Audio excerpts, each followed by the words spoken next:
Hello, everybody. Hi, beautiful people. Today, just like literally 5 minutes ago, a revelation came to me, and it is connected to the law of assumption, right? What Neville Goddard talks about, and many other teachers. But I want to connect it to the law of assumption so that I can lay out my idea with you, and that so that you would be able to understand what I mean. So, those teachers that are talking about the law of assumption, like Neville himself, they're talking about also shifting timelines, right? So that when, for example, you focus on something specific, you're shifting to another timeline that is already existing, so that everything which we are calling manifestation is already an existing thing in creation, an object. And in our mind, it's a subtle object because it's a thought, imaginal act, or sensation in our body, feeling, emotion, whatever, right? Idea.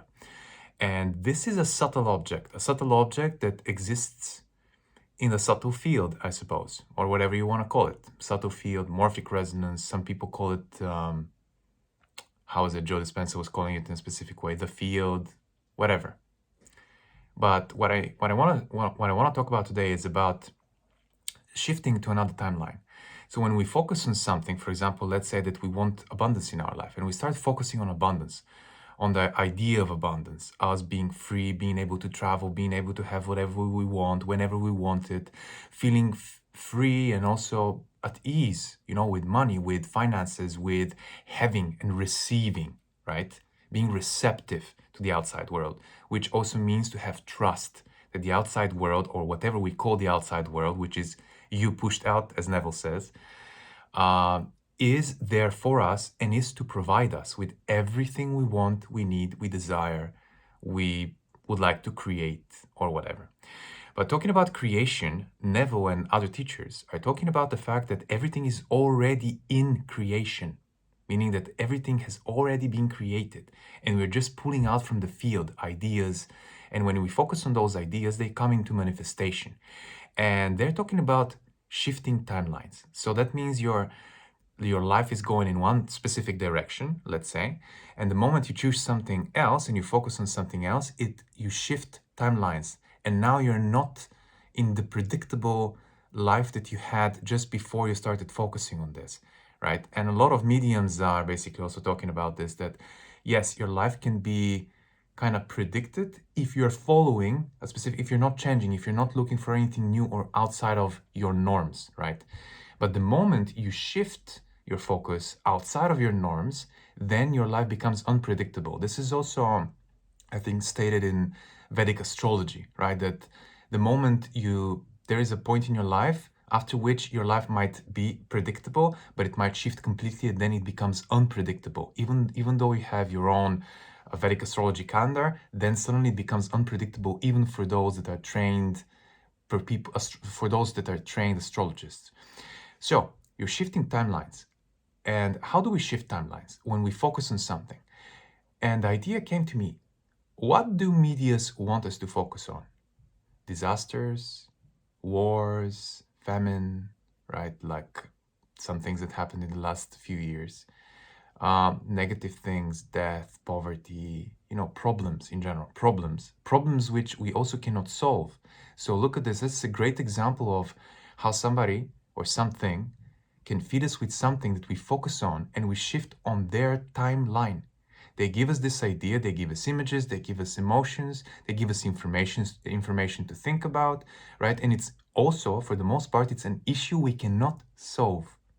That's how it's also presented, as a thing we cannot solve and we have no power on. So guess what kind of a timeline we shift to?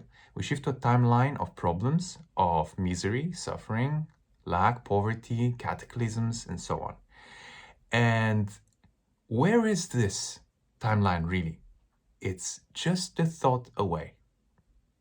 Just a thought away. A thought that we might choose to focus on, or we might not choose to focus on. We might choose to focus on something else. And I'm not saying ignore what's happening, but I'm saying choose carefully how to see it. Because if you see, for example, war as something continuous, something that you have no power over, something that is gonna get you, then we're in trouble.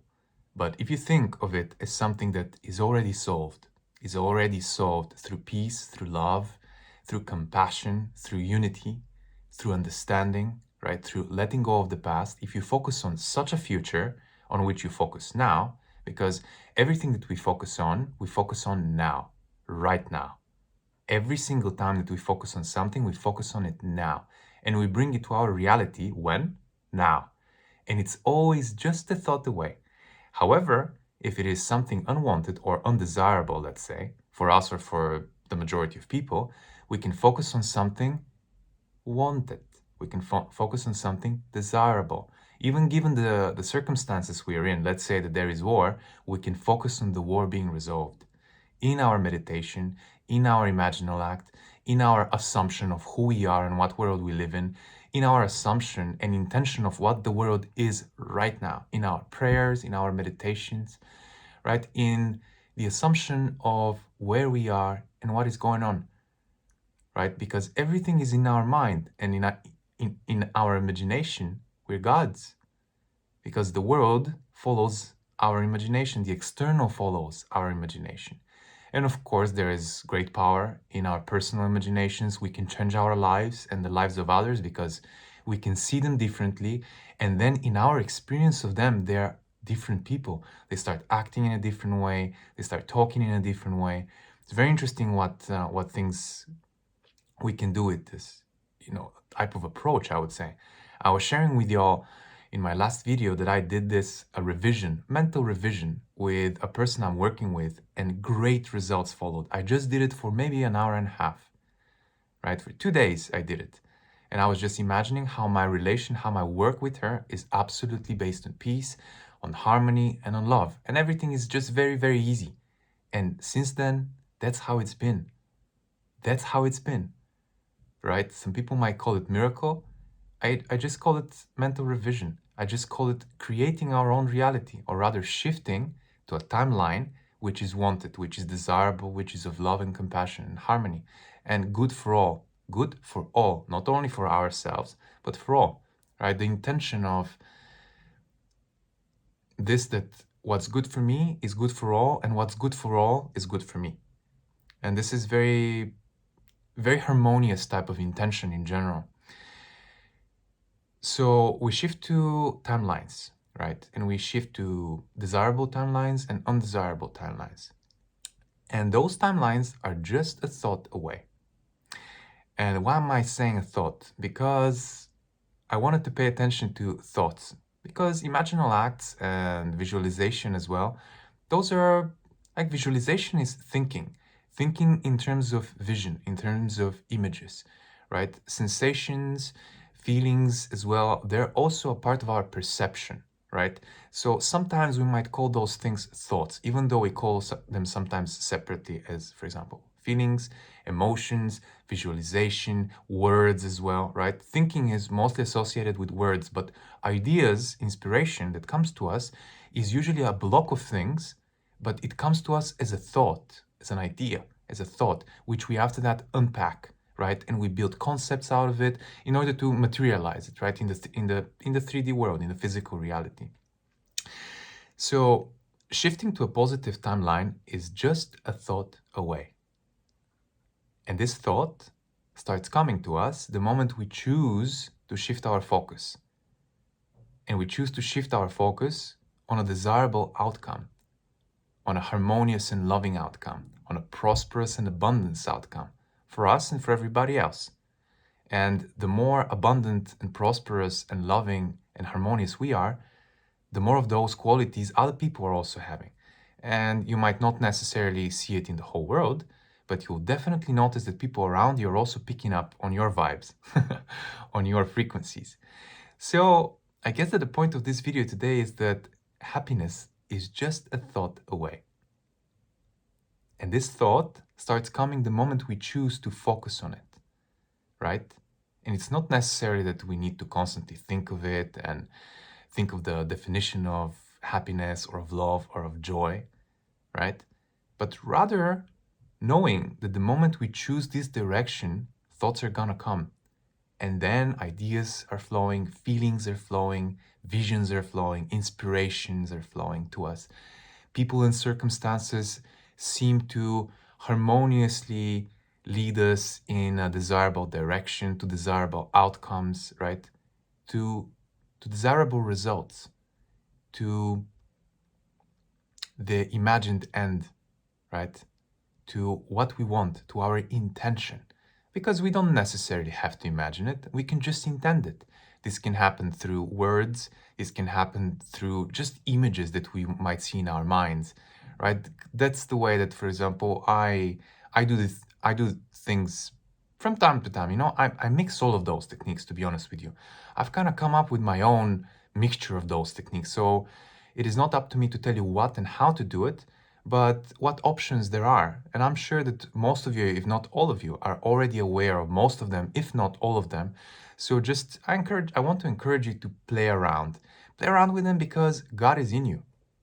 You are in God. The world is in you and you're in the world, right? As Neville says, I'm going to repeat that. You are, you are the world. The world is you pushed out. So shifting to timelines, one thought away. Shifting to happiness, one thought away. Shifting to what somebody else wants us to shift to, one thought away as well. It's that easy. However, we want to choose for ourselves what timeline we choose for ourselves. Because if today we choose the best timeline for ourselves and for others, tomorrow the world might not take the turn, at least in our timeline, in our reality, the world might not take the turn that it might take for other people that saw it differently, that took another timeline, right? We are extremely powerful. And as Jesus says, if you had but a little faith, you would tell this mountain to move and it will move because it's the truth, because the command comes from truth, comes from God who is in you, who is also in the mountain. So it's not even a command.